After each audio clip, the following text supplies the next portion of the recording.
ฮ้ยลี่มื้อนี้มื้อวันอาทิตย์เฮ้ยเอ็งวางเวียกปลินบ่ไปใช่ ไปเบิ่งหว่าบ่เฮ้ยไปก็ไปไปวะไปเดี๋ยวนี้น่ะไปนี่เลยแหละเตรียมเครื่องวะโบไปก็ไปซะไป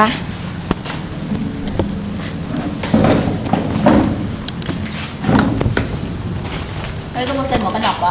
อุ้ยไปใกล้ๆยังบ่ได้บัวนั่นดอกตำรวจบ่มีดอกในป้อมค่ะใส่รถนะปะบ่อีขี้คานใส่เฮ้ยเอาตัวเป็นคนขับจะให้ใส่เลยโอ้ยขับกระยาแหละตำรวจเขาบอกเอาดอกเคยทำยิงมาสองเอา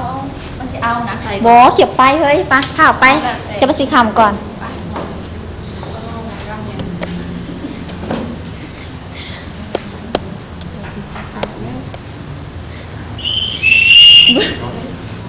เอ้าตอนที่คนใส่หมวกกันน็อกเขาบอกหมวกกันน็อกเราไม่ใส่นะผู้ก็ใส่น้องมีหมวกกันน็อกอ้ายเอ้าเป็นอย่างนี้เขายืมไปแล้วเขาบ่ให้มาส่งซ้อันน้องผู้ก็ซื้อไหมหน่วย1 3 4 0 0 ำโอ้ยมันน้องบ่มีเงินโซนนี่ฮะโอ้ยหมวกกันน็อกหน่วย1 3 4 0 นี่เทียบกับชีวิตน้องนี่มันบุคุ้มได้